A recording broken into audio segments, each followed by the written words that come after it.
નમસ્કાર મિત્રો, તો પ્રાણી સૃષ્ટિમાં હવે જે આગળનો સમુદાય આપણે લઈશું બેટા તે બધા કૃમિઓના સમુદાય આવશે, જેમાં ત્રણ પ્રકારના કૃમિઓને આપણે કવર કરીશું, જેમાં આવશે પૃથુકૃમિ, સૂત્રકૃમિ અને નુપુરક.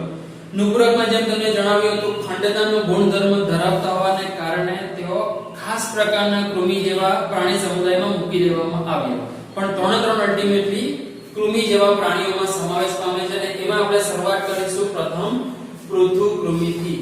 પૃથુકૃમિ જે ચપટા કૃમિઓનો સમુદાય છે. આગળ જે આવશે રાઉન્ડ વોર્મ્સ આવશે, ગોળાકાર કૃમિઓનો સમુદાય જે આવશે સૂત્રકૃમિ. પણ પૃથુકૃમિ એવા પ્રથમ કૃમિ હતા જે આગળના સજીવ કોષ્ઠાંત્રી અને ટેનોફોરામાંથી ઉદ્ભવ પામ્યા. એવા હોય છે આ કૃમિઓનો સમુદાય. એના અભ્યાસને હેલ્મિન્થોલોજી, બીકોઝ અહીંયા જે તમે વર્ડ વાંચી રહ્યા છો હેલ્મિન્થ એક અંગ્રેજી લાક્ષણિક વર્ડ છે જે બધા જ કૃમિઓ માટે વપરાય છે અને એના બેઝ પર હેલ્મિન્થોલોજી કહેવાય છે તેના અભ્યાસને. શબ્દ પ્રયોજન અને ઇતિહાસમાં સૌપ્રથમ જે કરાયો પૃથુકૃમિ તે વૈજ્ઞાનિક છે આપણી પાસે ગાગેન બોર્ડ. આ પ્રાણીઓમાં ખાસ જે આપણે એમસીક્યુ બેટા ડિસ્કસ કરવા છે, તો આ પ્રાણીઓમાં જેમ તમે જાણો છો પ્રથમવાર અંગ સ્તરીય આયોજન જોવા મળ્યું. પ્રથમવાર કહો કે છેલ્લી વાર, કારણ કે જેવું સૂત્રકૃમિ આવ્યું ને ત્યાંથી તો અંગતંત્ર સ્તરીય આયોજન આવી ગયું. ત્રિગર્ભ સ્તરીય આયોજન પણ પ્રથમવાર કોઈ ધરાવ્યું હતું એ આ સમુદાય છે. તો એ પણ એક ક્વેશ્ચન તરીકે તૈયાર કરવું કે પ્રાથમિક ત્રિગર્ભ સ્તરીય આયોજન ધરાવતા પણ દેહકોષ હતો નહીં. આથી અદેહકોષથી પ્રકારના ત્રિગર્ભ સ્તરીય આયોજન ધરાવતા પ્રાણી તરીકે યાદ રાખીએ. બીજો સૌથી ઇમ્પોર્ટન્ટ મને જે એમસીક્યુ લાગે છે બેટા એ આ અંતઃપરોપજીવન ગુજારતા સજીવો. આખું પ્રાણી સૃષ્ટિનું વર્ણન તમે જોઈ ગયા પછી આવી બે પંચ પોઈન્ટને તમે શોર્ટલિસ્ટ કરી શકશો. એક કમ્પ્લીટલી અંતઃપરોપજીવીઓનો સમુદાય અને એક કમ્પ્લીટલી બાહ્ય પરોપજીવીઓનો સમુદાય. તેમાં જ્યારે અંતઃપરોપજીવીઓનો સમુદાય આવે યાદ આવવું જોઈએ તમને પૃથુકૃમિ, કારણ કે મોટા ભાગના આ કેટેગરીના પ્રાણીઓ છે જે અંતઃપરોપજીવન ગુજારવા વાળા હોય છે. અને બાહ્ય પરોપજીવી તરીકે બેટા તમને પૂછું, જો કોઈ તમને હિન્ટ મળતી હોય તો તમે મને કહો. ચલો હમણાં છે કોઈ હિન્ટ? એમાં આવે છે ચુસમુખા. ચુસમુખા જે અગ્નાથા સ્ટોમાટામાં આવે છે, હનુ વિહીન પ્રાણીઓમાં આવે છે, તે ચુસમુખા અન્ય મોટા જળચર સજીવોના શરીર દિવાલ પર, બોડી પર પરોપજીવન ગુજારે. બહારથી બાહ્ય પરોપજીવન ગુજારતા સજીવ તરીકે લઈશું. તો એમાં અંતઃપરોપજીવી સજીવો છે. કેટલાક એવા છે જે ઓછી માત્રામાં જલજ વસાહતમાં જોવા મળે. મતલબ વાત એવી છે કે બીજી કોઈ જગ્યાએ તેમની વસાહત નથી. જો હશે તો એ અંતઃપરોપજીવી તરીકે હશે અથવા તો જલજ વસાહતમાં હશે. જઈએ છે એમની શરીર દિવાલનો અભ્યાસ કરી રહીએ. શરીર દિવાલ પર એક ખાસ એક્સક્લુઝિવલી ક્યુટિકલનું આવરણ જોવા મળે, જે જનરલી બધા પ્રાણીઓમાં હોવું જરૂરી નથી. આ ક્યુટિકલ હોવા માટેનું એક ખાસ પ્રયોજન પણ છે. આ પ્રાણીઓ જ્યારે અંતઃપરોપજીવન ગુજારતા હોય, ઘણા બધા એવા છે, એક કેટેગરીમાં હું લેવાનો છું સિસ્ટોડા, અને જેમ ત્રણ પાર્ટમાં વર્ગીકૃત કરીશું આપણે પાસે એક થિયરી પણ છે. એમાં એક કેટેગરી છે સિસ્ટોડા. આ સિસ્ટોડા પ્રકારના પૃથુકૃમિ એ અન્ય સજીવોના પાચન માર્ગમાં પરોપજીવન ગુજારે. અને બેટા પાચન માર્ગમાં હોય તો તમને ખબર છે ત્યાં તો બધા જલદ એસિડ, ઘણા બધા પાચક ઉત્સેચકો સ્ત્રાવ થતા હોય. જો આ બધા સ્ત્રાવ થતા હોય ને એની સાથે આ કૃમિ સંપર્કમાં આવે તો એનું જ પાચન થઈ જાય. બરાબર, સાચી વાત ને? તો એનું પાચન ન થાય ને તે પોતે ત્યાં ટકી રહે એ માટે એના શરીર દિવાલની ફરતે આવું એક રક્ષણાત્મક સ્તર ક્યુટિકલનું જોવા મળે છે, જે તેને પાચક ઉત્સેચકોથી રક્ષણ આપવા માટે ખાસ હોય છે. તેની નીચે વિશાળ સ્નાયુઓનું સ્તર હોય છે, જેમાં લોન્જિટ્યુડિનલ અને સર્ક્યુલર એટલે કે અરીય અને આયામ સ્નાયુઓની એકાંતરિત ગોઠવણી હોય છે, રાઈટ, જે એને પ્રચલન ક્ષમતા પ્રોવાઈડ કરે. જઈએ દેહધાર્મિક ક્રિયાઓ પર જરા વાત કરી લઈએ. સૌથી પહેલા અપૂર્ણ પાચન માર્ગ ધરાવતા પ્રાણીઓ, રાઈટ. અપૂર્ણ પાચન માર્ગ એટલે તમે જાણો છો ત્યાં મુખ દ્વાર અને મળ દ્વાર અલગ નથી હોતા. એક જ માર્ગ હોય જેનાથી મુખમાં ખોરાક પણ પ્રવેશે અને તે માર્ગેથી જ મળનો પણ નિકાલ થાય. તો એવો અપૂર્ણ પાચન માર્ગ ધરાવતા એકમાત્ર પ્રાણી પૃથુકૃમિ હોય છે. શ્વસન માટે કોઈ ખાસ રચના ન હોવાને કારણે શરીર સપાટી પરથી વાયુઓનું વિનિમય કન્ડક્ટ થઈ જાય છે. ઉત્સર્જન માટેનો ક્વેશ્ચન બેટા ખાસ વેરી આઈએમપી. ઉત્સર્જન માટે એક જ્યોત કોષો નામની રચના હોય છે તેઓની બોડીમાં. એક ખાસ પ્રકારના સ્પેશિયલાઇઝ છે જેને જ્યોત કોષો કહેવાય. બીજું એક નામ છે આપણી પાસે એનું સોલેનોસાઇટ. આ નામ ખાસ યાદ રાખો. જ્યોત કોષો તમારી એનસીઈઆરટી માં પણ છે, પણ એને જ એક બીજા નામથી પણ ઓળખવામાં આવે છે, સોલેનોસાઇટ તરીકે પણ. અને બીજું એક નોટિસ કરવું રહ્યું કે જ્યારે ઉત્સર્જન આવે એટલે આપણે આશ્રિત નિયમનને તો ભૂલતા જ નથી. તો આશ્રિત નિયમન એ ઇનડાયરેક્ટલી ઉત્સર્જનનું જ એક બીજું સ્વરૂપ છે જેનાથી પાણી અને ક્ષારોની માત્રા બોડીમાં બોડી ફ્લુઇડ્સમાં જાળવી રાખે. આવી આગળ કંકાલ તંત્રની હજી કોઈ હાજરી નથી, ગેરહાજર છે, પણ જે જલજ વસાહતમાં રહેતા અંતઃપરોપજીવીની વાત નથી કરતો. જે જલજ વસાહતમાં રહેતા પૃથુકૃમિ છે તેની પાસે ખાસ જલ કંકાલ જોવા મળે. આ જલ કંકાલ વાળા બેટા હવે આગળ પણ અમુક પ્રાણીઓની કેટેગરીમાં હું બોલતો જઈશ. ખાસ કરીને બધા જળચર પ્રાણી આવવાના છે તો એમાં આ જલ કંકાલની હાજરી હોય. શું છે જલ કંકાલ? પાણી વડે કંકાલ. અલ્ટિમેટલી કંકાલનું કામ શું હોય બેટા? તો બોડીને આકાર આપવાનું, બોડીના આંતરિક અંગોને યોગ્ય જગ્યાએ પોઝિશન આપવાનું. હવે એ કામ જો પાણી કરી લેતું હોય તો ચાલે? તો આ લોકોના દેહ એવી રીતે પાણીની મૂવમેન્ટ કરે છે પોતાના દેહમાં જેનાથી તેમને કંકાલ જેવું કામ મળે. અને આ પાણીના ઉપયોગથી તેઓ પોતાના બોડીના ટેક્સચર જાળવે છે. આથી એના માટે આ શબ્દ લાવ્યા છે જલ કંકાલ, હાઇડ્રોસ્કેલેટન, જે અહીં છે ને આગળ પણ કેટલીક કેટેગરીમાં આપણે જાળવી રાખીશું. ડાબી આવીએ પ્રજનન, બીકોઝ બાકીના જે તંત્રો છે હાજર નથી. પરિવહન તંત્ર નથી. ચેતાતંત્ર એકદમ પ્રાથમિક ચેતા સીડી સ્વરૂપે હોય છે. જે રીતે આગળ આપણે ચેતા જાલિકાનું સ્વરૂપ જોઈ ગયા તેમ અહીં યાદ રાખશું ચેતા સીડી. ત્યાં અધ્રુવીય કોષો હતા. અહીં આપણે પ્રથમવાર અધ્રુવીય કોષ સાથે એક ધ્રુવીય કોષને પણ લાવશું અને તેની પણ તેના ચેતાતંત્રમાં હાજરી નોટિસ કરીશું. પ્રજનનમાં હવે લગભગ લિંગી પ્રજનન માટે તેઓ અડેપ્ટ વધારે થઈ રહ્યા છે, પણ અમુક પ્રાણીઓ પાસે અલિંગીની ક્ષમતા જળવાઈ રહી છે. જેમાં નાનપણથી આપણને એક્ઝામ્પલ યાદ છે બેટા પ્લેનેરિયમ, જે પુનઃ સર્જનની અથવા અવખંડન નામની જે ખાસ અલિંગી પ્રજનન પદ્ધતિથી કરવા માટે એડેપ્ટ થયેલું છે, સંતતિ ઉત્પાદન કરવા માટે. એમાં તમે જાણો છો બોડીના સરખા ભાગો થાય અને તેમાંથી નવા બાળ પ્લેનેરિયા ઉત્પન્ન થાય. બાકીના મોટા ભાગના લિંગી જ કરે છે. અહીં પણ હજુ સજીવ દ્વિલિંગી છે, લિંગભેદ નથી. અંતઃફલન જોવા મળે છે. વિકાસ પ્રત્યક્ષ હોય છે કે પરોક્ષ હોય છે? પરોક્ષમાં ડિંબાવસ્થા આવે. ડિંબનું આપણી પાસે કોઈ ખાસ નામ અહીંયા છે નહીં કેટેગરીમાં, તો એને આપણે બાયપાસ કરી દઈએ. અને આવીએ છે હવે ઉદાહરણો, જેમાં આ ઉદાહરણ જે વારે વારે એક્ઝામ્પલ પૂછાય બેટા ફેસિયોલા, યકૃત કૃમિ. તમે બી નામ સાંભળ્યું છે જેને લીવર ફ્લક તરીકે પણ ઓળખવામાં આવે છે, પણ આપણે એના સાયન્ટિફિક નામથી યાદ રાખીએ ફેસિયોલા.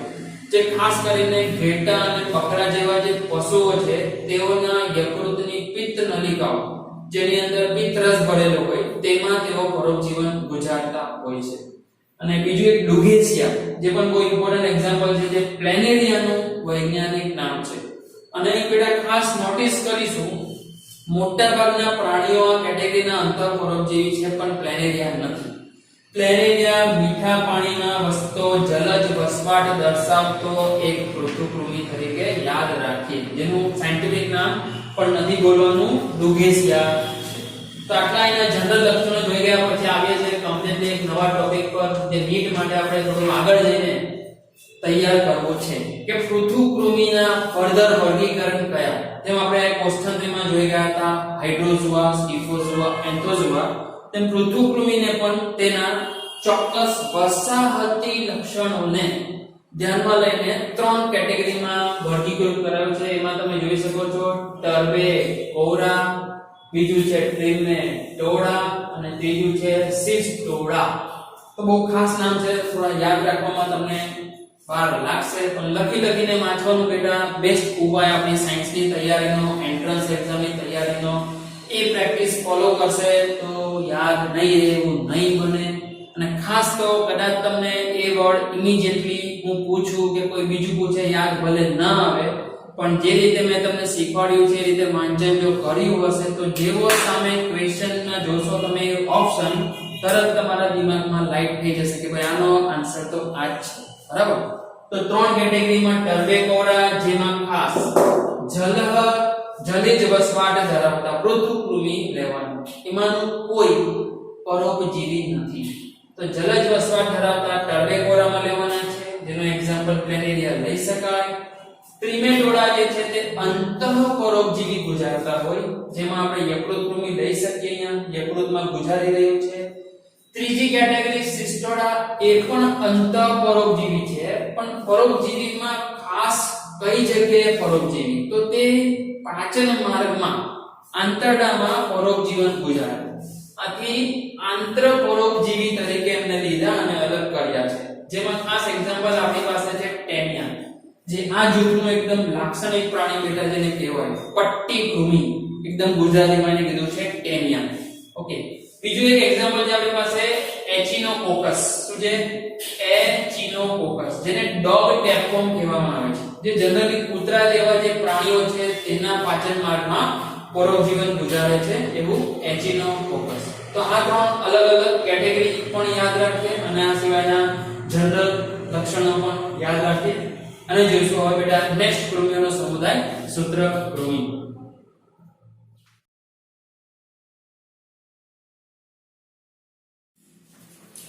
તો નેક્સ્ટ જોઈએ બેટા હવે કૃમિઓમાં સૂત્રકૃમિનો સમુદાય. સૂત્રકૃમિ લાક્ષણિક રીતે જેને તમે ગોળાકાર દેહ ધરાવતા કૃમિ તરીકે લો છો, એસ્કેલમિન્થિસ એવું કહીએ છીએ. ઘણા બધા લક્ષણ લગભગ કૃમિઓના જેવા જ હોય, પણ અમુક યુનિક લક્ષણોમાં તે ચડિયાતા પ્રાણીઓ તરીકે છે. તો એ જ યુનિક લક્ષણોનો આપણે ખાસ અભ્યાસ કરવો છે. તો એની પણ હિસ્ટ્રીમાં જરા જોઈએ તો શબ્દ પ્રયોજન કૃમિઓ માટે જે કરીને ગયા તે ગાગેનકોર, પૃથુકૃમિમાં પણ આ જ વિજ્ઞાની હતા.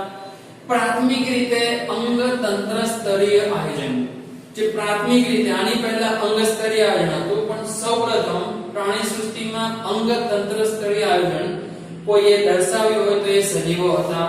આ એટલો જ ઇમ્પોર્ટન્ટ ક્વેશ્ચન બીજો બેટા કે પ્રાથમિક વ્યક્તિએ જાતીય દ્વિરૂપકતા દર્શાવતા કોઈ સજીવો હતા તો એ હતા આ.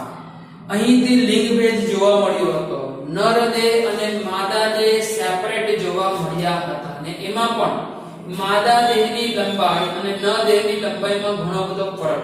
માદા દેહની લંબાઈ ઘણી વધારે હોય, નર દેહની લંબાઈ ટૂંકી હોય. તો આમ બંનેના જે દૈહિક લક્ષણોમાં ફેરફાર હોવાને કારણે અને પાછા બંને દેહ સેપરેટ હોવાને કારણે જાતીય દ્વિરૂપકતા અથવા તો લૈંગિક દ્વિરૂપકતા દર્શાવતા પ્રથમ સજીવોમાં જેઓનું સ્થાન મળ્યું છે તે છે આ સૂત્રકૃમિ. તો યાદ રાખજો બેટા, એક ક્વેશ્ચન પૂછી શકાય કે ભાઈ પ્રથમવાર લિંગભેદ ક્યાંથી જોવા મળે છે પ્રાણી સૃષ્ટિમાં, તો એ આવે સૂત્રકૃમિ.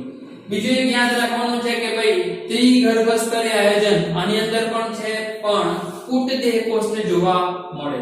જેમ આગળ જોઈ રહ્યા પૃથુકૃમિ અદેહકોષની છે, નુપુરકમાં સાચો દેહકોષ જોવા મળવાનો છે. તો વચગાળાના આ જે કૃમિ છે જેમાં ખોટો કુટ દેહકોષ જોવા મળે છે, અને એવું એકમાત્ર આ જે સમુદાય છે કુટ દેહકોષથી ત્રિગર્ભસ્તરીય આયોજન દર્શાવતું. આવી જે શરીર દિવાલમાં લગભગ એવું જ છે, ક્યુટિકલનું સ્તર છે અને સ્નાયુ સ્તર છે.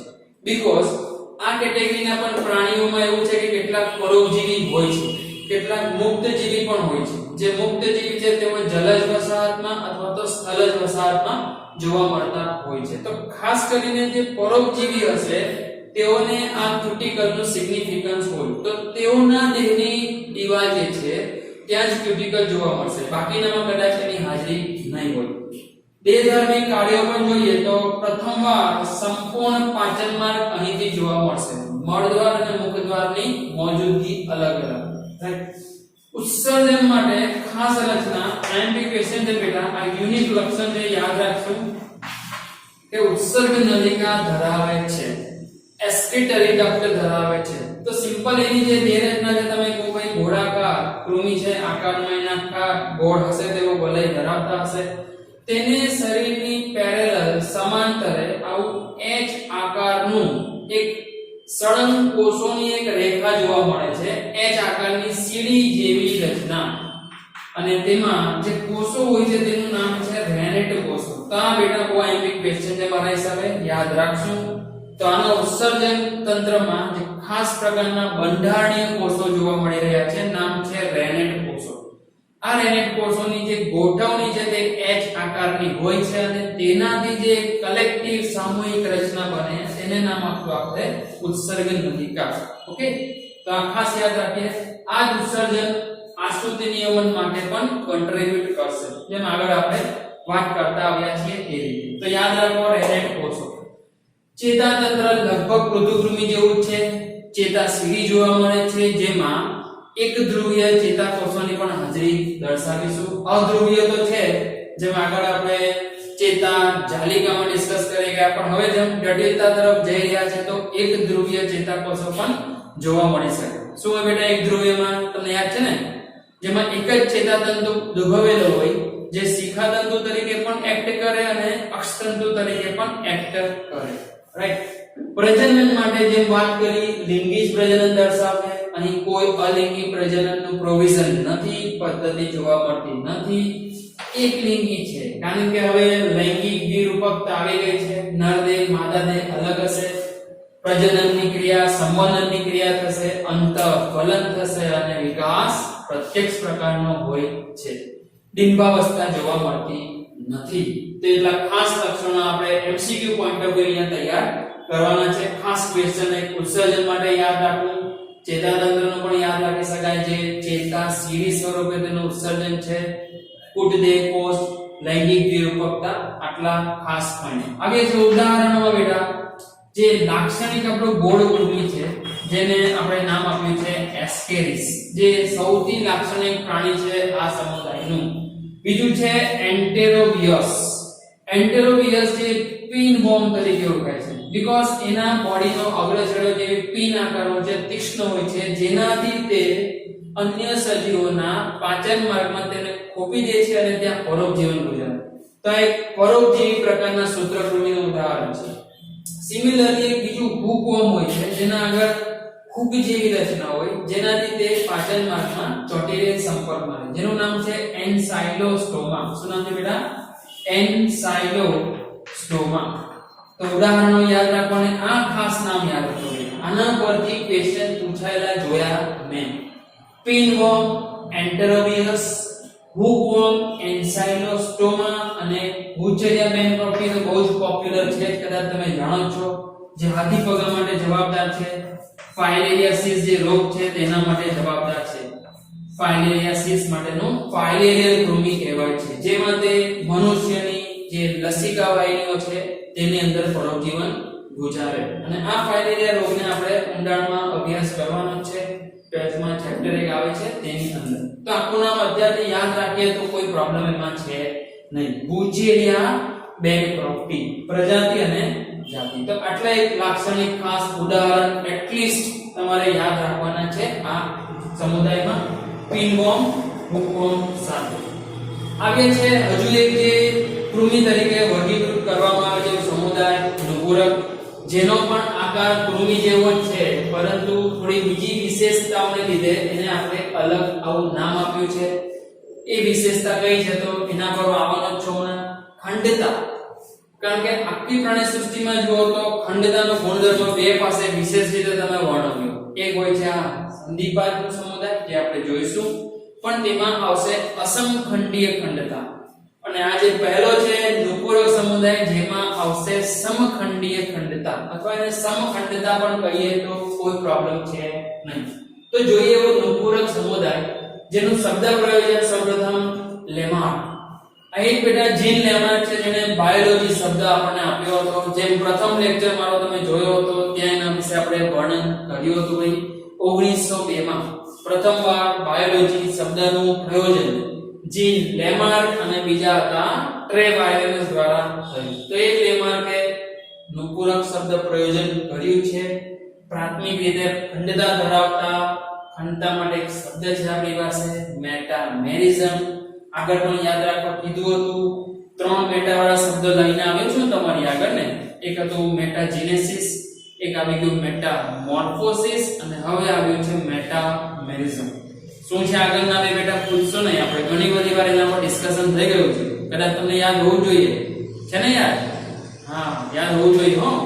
મેટામોર્ફોસિસ જે આપણે ડિંબાવસ્થાની વાત કરતા હતા એ કાયાંતરણથી પુખ્ત પ્રાણી બને, રાઈટ.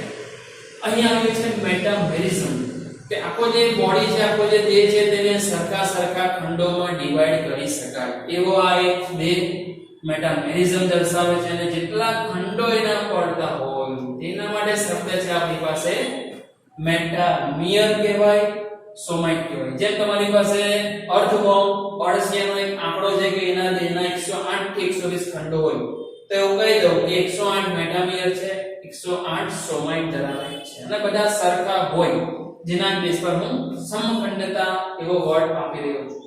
પ્રાથમિક રીતે દેહ કોષથી ગર્ભસ્તરીય, ત્રિગર્ભસ્તરીય આયોજન ધરાવતા પ્રાણીઓ તરીકે યાદ રાખીએ. શરીર દિવાલમાં થોડું ડેવલપમેન્ટ આવશે આગળના કૃમિઓથી, અને એક સ્તર એક્સ્ટ્રા લાવીશું. સૌથી બહાર ક્યુટિકલ જોવા મળે છે, નીચે એક બાહ્ય ચર્મનું સ્તર જે સિમ્પલ અધિચ્છદીય પેશીનું બનેલું જોવા મળે છે, અને એની નીચે આવશે સ્નાયુ સ્તર. આગળના કૃમિઓના સમુદાય તરીકે કરતા આના સ્નાયુ સ્તરનો બેટા વિકાસ બહુ જ વધારે છે.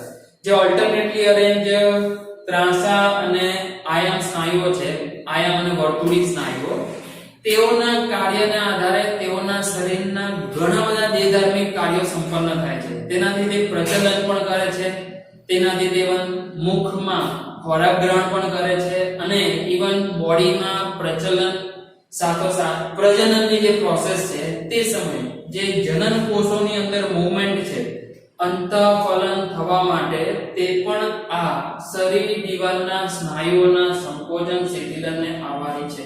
મતલબ ઓવરઓલ એની બોડીની દેહધાર્મિક ક્રિયાઓમાં આ સ્નાયુ સ્તરનો ફાળો ઘણો મહત્વનો છે એવું કહી શકીએ.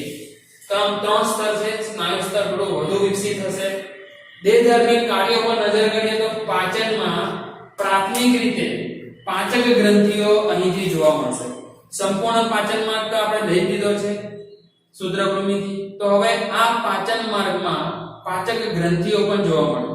અને અર્થોનું તો જેમ તમે ભણી ગયા છો ત્યાં ખાસ એવી કેલ્સિફેરસ ગ્રંથિની આપણે વાત કરી હતી, બસ એ જ અહીંયા મેં લખી છે, કેલ્સિફેરસ ગ્રંથિ. જેમાં જો એ પાછું નુપુરક હોય, એમાં ખાસ અર્થવોર્મનો એક્ઝામ્પલ લેતા હોય તો ત્યાં યાદ હોય તમને હ્યુમિક એસિડ જે હોય છે હ્યુમસમાં, એનો જે ખોરાક કરે છે માટી સાથે અન્ય કાર્બનિક કચરાનો ખોરાક, જેમાં રહેલા એસિડને ન્યુટ્રલ કરવા માટે કામ લાગે, હ્યુમિક એસિડને ન્યુટ્રલાઇઝ કરવા માટે કામ લાગે એવી રચના, એવા સ્ત્રાવ આ કેલ્સિફેરસ ગ્રંથિમાંથી તેઓના પાચન માર્ગમાં મોજૂદ હોય છે. સાથોસાથ એમાં કેટલાક પાચક ઉત્સેચકો તરીકે પણ કાર્બોહાઈડ્રેટ્સ મોજૂદ હોય છે, બરાબર. તો યાદ રાખશો, પ્રથમવાર પાચક ગ્રંથિયુક્ત પાચન માર્ગ ધરાવતા સજીવ પ્રાણીઓ નુપુરક છે. શ્વસનમાં ત્વચીય શ્વસન દર્શાવશે. બોડી વોલ છે એના પર ક્યુટિકલ છે, પણ સાથોસાથ ત્યાં મોઇસ્ટ છે, શ્લેષ્મ છે, રાઈટ. તો એવી ચીકણી શ્લેષ્મી જે શરીર દિવાલ છે તેમાં પછી વાયુઓનું વિનિમય કરીને શ્વસન શક્ય બની જાય છે. ઉત્સર્જન માટે ઉત્સર્ગિકા હોય છે. આ ઉત્સર્ગિકા જેને આપણે પ્રોટોનેફ્રિડાયા તરીકે પણ નામ આપીએ છીએ. નેફ્રિડાયા બેટા આપણે નજીક આવી રહ્યા છે. જુઓ, નેફ્રોન નોડ તમે જાણો છો યુઝ કરવામાં આવે છે ખાસ મૂત્રપિંડ નલિકા માટે. તો જસ્ટ હવે દૂર નથી, આપણે નુપુરક ભાગ જે મૃદુકાયમાં આવશું, મૃદુકાયથી મૂત્રપિંડની શરૂઆત થઈ જવાની છે. પણ એ મૂત્રપિંડ જે આવ્યું હતું તે એકદમ જ ચપળ ફાળકે બેઠા આવ્યું, એકદમ જ વધારે વિકસિત આવ્યું, પણ પછી પાછળ થોડા સમુદાયમાં એ ડિસઅપિયર થઈ ગયું. તો જેમાં તમને યાદ હોય સુળચરમી, બહુ જ ઇમ્પોર્ટન્ટ ક્વેશ્ચન લખો. 2015 પછી જુઓ તો 3 વાર જોવા મળશે તમને અત્યાર સુધીના પેપરમાં કે ભાઈ ઉત્સર્જન અંગોનો અભાવ ધરાવતા પ્રાણીઓ સુળચરમી.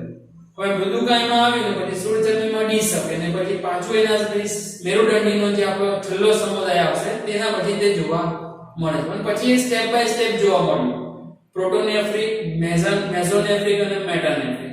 પણ જ્યારે મૃદુકાયમાં આવેલું તો એકદમ વધારે વિકસિત થઈને આવેલું, જેના પર આપણે વર્ણન જોઈશું. ત્યાં પણ 2 થી 3 ક્વેશ્ચન બહુ ઇમ્પોર્ટન્ટ શેર કરવા માટે છે મારી પાસે તમારી સાથે, તો એને જોઈશું. પહેલા ત્યાં અહીંયા જોઈ લો, ઉત્સર્ગિકા નામની રચના દ્વારા તે ઉત્સર્જન મેનેજ કરે છે, જેને પ્રોટોનેફ્રિડાયા કહેવામાં આવે છે. અન્ય લક્ષણોમાં પરિવહન પર બેટા નજર રાખીએ તો પરિવહન બહુ ખાસ છે. એક તો પહેલીવાર પરિવહન તંત્ર આવ્યું ને અહીંયા પણ જેમ તમને આવી બેટા તો ચપ્પડ ફાડ કે આવ્યું, એકદમ જ વિકસિત આવ્યું. બીકોઝ જનરલી આપણા માઇન્ડમાં છે કે ભાઈ ખુલ્લું અને બંધ પરિવહન તંત્ર, તો એમાં ખુલ્લું છે જે અલ્પ વિકસિત કહેવાય અને બંધ છે તે વિકસિત કહેવાય.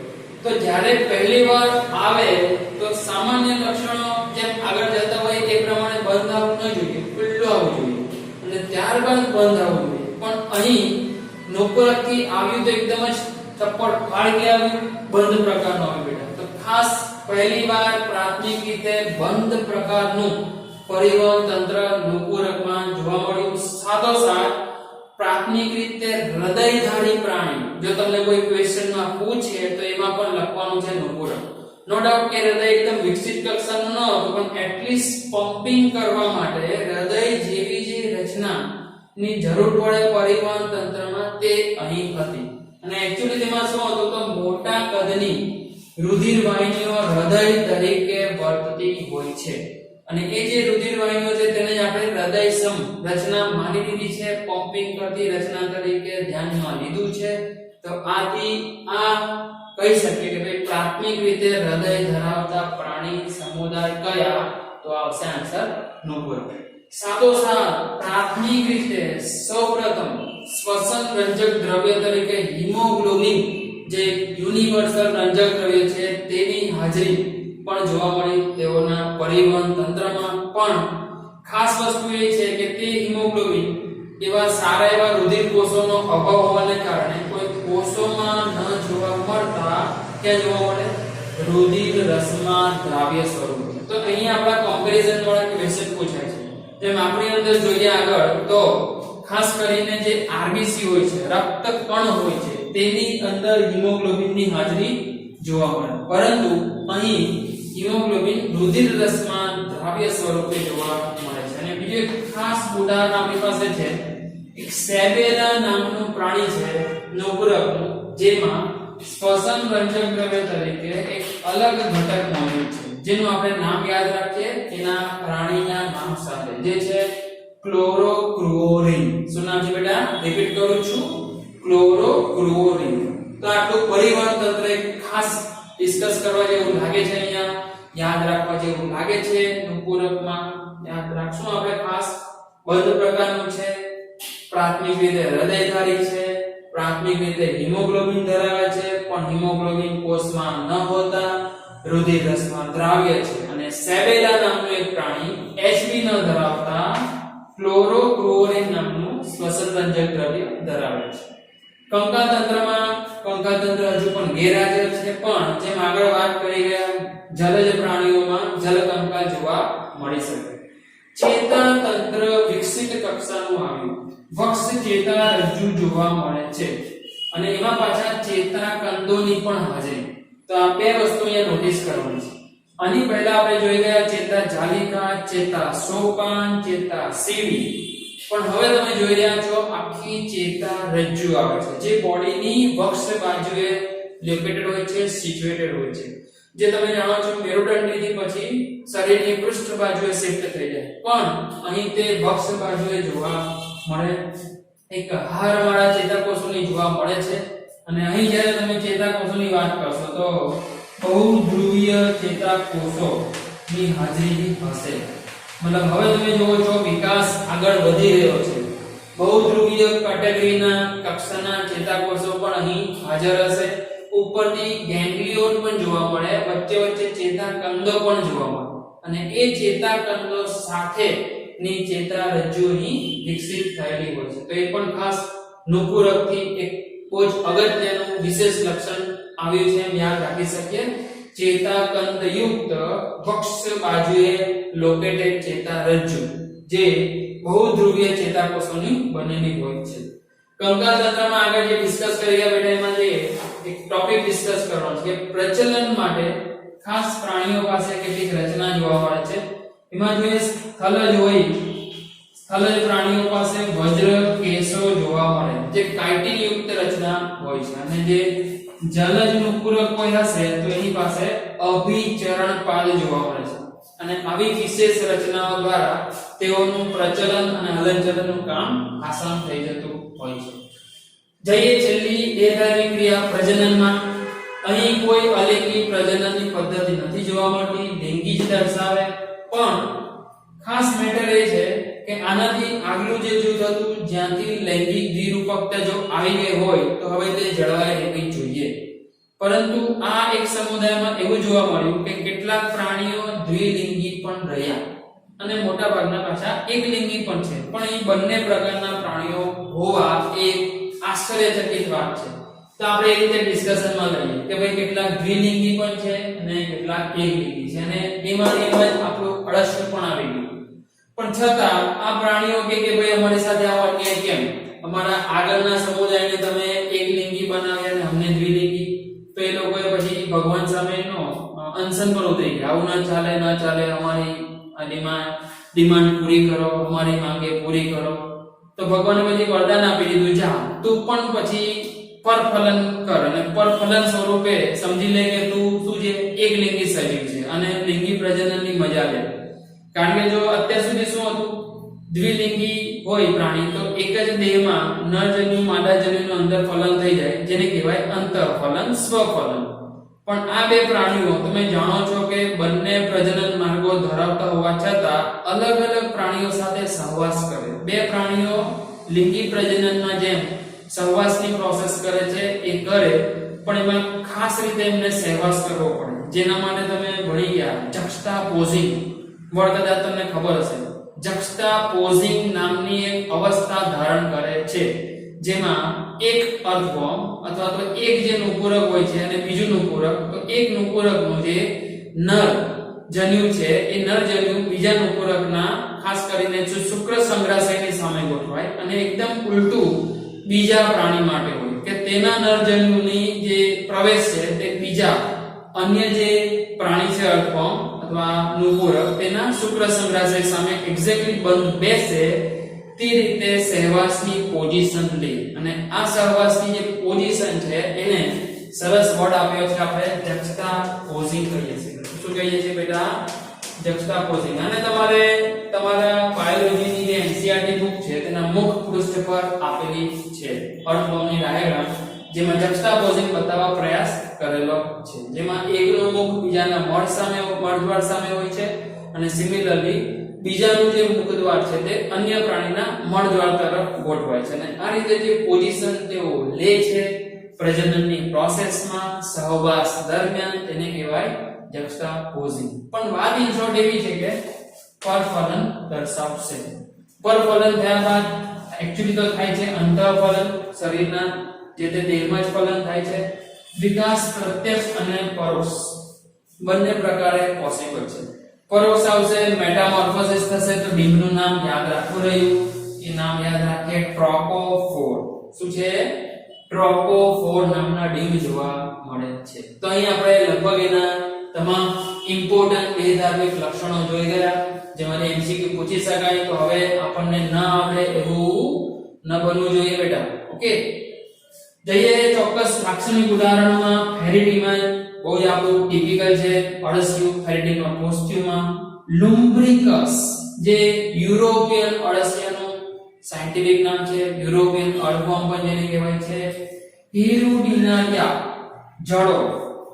આ હિરુડિનારિયા માટે આપણે એનું મહત્વ પણ લાવ્યા છીએ આપણે મેડિકલની ફિલ્ડમાં. તેમાંથી હિરુડિન નામનું એક ઘટક મળે છે તેના દેહમાંથી, અને એ હિરુડિન જે છે તે એન્ટીકોગ્યુલન્ટ તરીકે કામ કરે, રુધિર ગંઠન અવરોધક દ્રવ્ય તરીકે કામ કરે. તો એને આપણે કશે ને કશે કોઈ મેડિકલ ફિલ્ડમાં બાયોલોજિકલ પ્રોડક્ટની સાચવણીમાં, રુધિરની સાચવણીમાં ઇસ્તેમાલમાં લઈ શકીએ.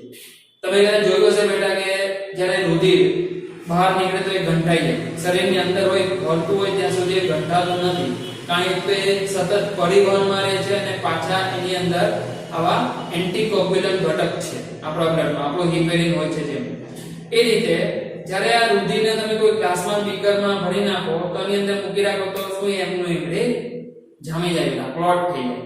તો એ જ્યારે આવી રુધિરની પ્રોડક્ટને સાચવવામાં આવે છે, કદાચ તમે ઓબ્ઝર્વ કર્યું હોય કોઈ બ્લડ ડોનેશન કેમ્પમાં તમે ગયા હોય, એમાં જે પાઉચ આવે છે કોઈ કોથળીઓ જેની અંદર બ્લડ તેઓ કલેક્ટ કરતા હોય, તેની અંદર ઓલરેડી પહેલેથી એક પ્રવાહી ભરેલું હોય. કદાચ તમે નોટિસમાં જો લીધું હોય તો બહુ ઓછું હોય, 2 કે 3 ml જ ભરેલું હોય. એ પ્રવાહી એક એન્ટીકોગ્યુલન્ટ હોય છે. હાલાકી એ તો એક આપણા કૃત્રિમ રીતે બનાવેલા એન્ટીકોગ્યુલન્ટ છે. નામ પણ મને કહી દઉં, સોડિયમ ઓક્ઝેલેટ હોય છે, જે ઓલરેડી આપણે યાદ રાખવાનું છે ભાઈ. મનુષ્યમાં પરિવહન જે ચેપ્ટર ભણશું ત્યારે આવા બધી થિયરી પણ મારે સિલેબસમાં કવર કરવાની છે. તો એ ભરેલું હોય ને એની અંદર પછી બ્લડ આવે. બ્લડ ભરાઈ જાય પછી તમે જોયું હોય તો એ જે પર્સન છે એને એકદમ બરાબર સરસ રીતે શેક કરી દે અને પછી તેને પેલા ફ્રીઝિંગ જે ચેમ્બર છે એમાં મૂકે, બરાબર. તો એક ખાસ આવા એન્ટીકોગ્યુલન્ટ ની જરૂર હોય જ્યારે બ્લડ ને તમારે સાચવવાનું હોય, તે ક્લોટ ન થઈ જાય ત્યારે. તો તે સમયે આવા હિરોડિન ને આપણે ઇસ્તેમાલમાં લઈ શકીએ. અને હજુ એક એક્ઝામ્પલ છે નેરિસ છે, રેતી કીડો, જે જલજ નુપુરકનું એક ટિપિકલ ઉદાહરણ છે. તો એની સાથે બેટા અહીંયા નુપુરક સમુદાયનું પણ કમ્પ્લીટ થઈ ગયું વર્ણન. આગળ જોઈશું હવે આપણે સંધિપા સમુદાય, સૌથી મોટો સમુદાય.